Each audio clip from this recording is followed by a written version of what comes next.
Hello everyone, welcome back to my channel. So I just wanted to give you a brief little synopsis of what we're going to show you today. It's going to be part 2 of our docu-series of my trip back to Jamaica after 45 years.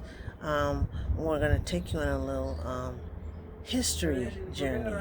So as a child, I didn't know too much about Jamaican history, but when I went back as an adult, I viewed through a different lens.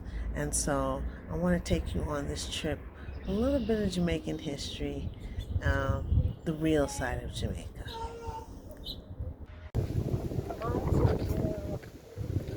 Hotel. So you see the French and Spanish at a hand. Look at the architecture. Look at it, beautiful. And look, it's overlooking the water. Look at that. You see that? So anybody that stays at that hotel can come out on the balcony or look through their window, and this is what they see. So wonderful place to stay.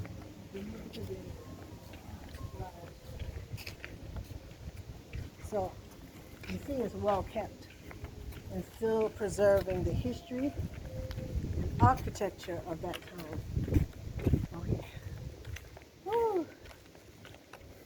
I haven't done a lot of walking around here, so this is good. Okay. Export King Street. So I don't know what was going on here, but there's a separate house. So that's the King's house, and now we're gonna head up here to the Queen's house. So I don't know if it's someplace that when they visited Jamaica, they would stay there. That's probably what happened. I don't know. But we're on our way to the Queen's house. So I'm pretty sure that when they came to Jamaica, they would have a place to stay. And like I said, this is Queen's house. And apart from it, there's another place that you can book to stay called Khurb Guest House. So there's a lot of different places here in Jamaica and where you can stay and experience living military base. Wow. So if you can imagine back in the day, this is the front. I'm pretty sure you couldn't just walk up to the house. But this was Queen's house. I'm pretty sure there were guards.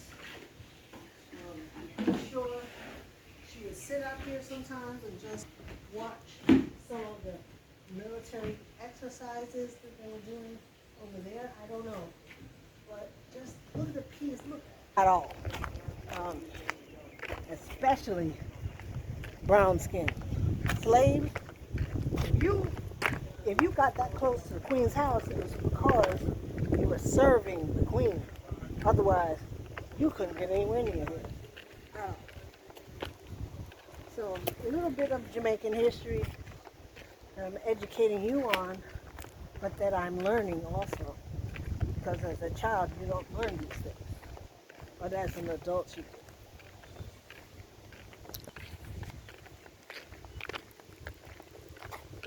Wow, I'm learning so much.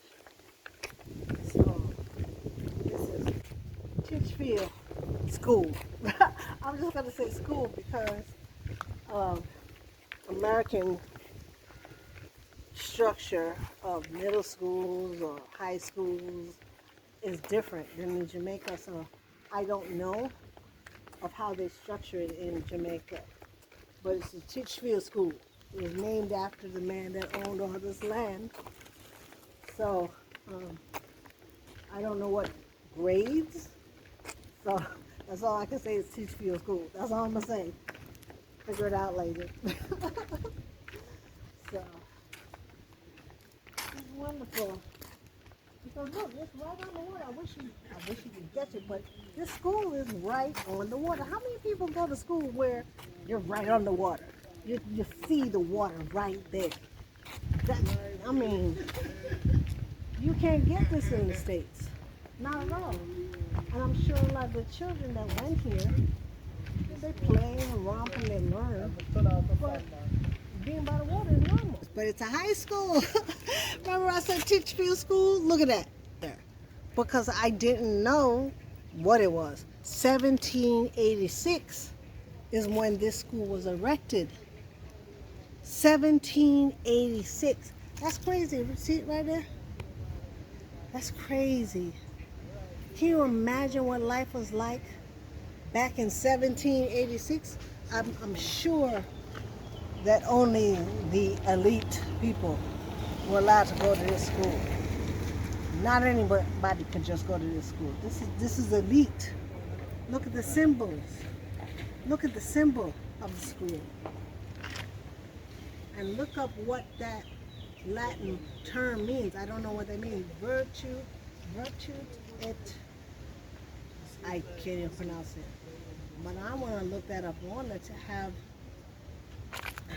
my video friend here take a picture of that because I want to know what that Latin term means. But yeah, 1786. That's how old it is. And look, it's still preserved.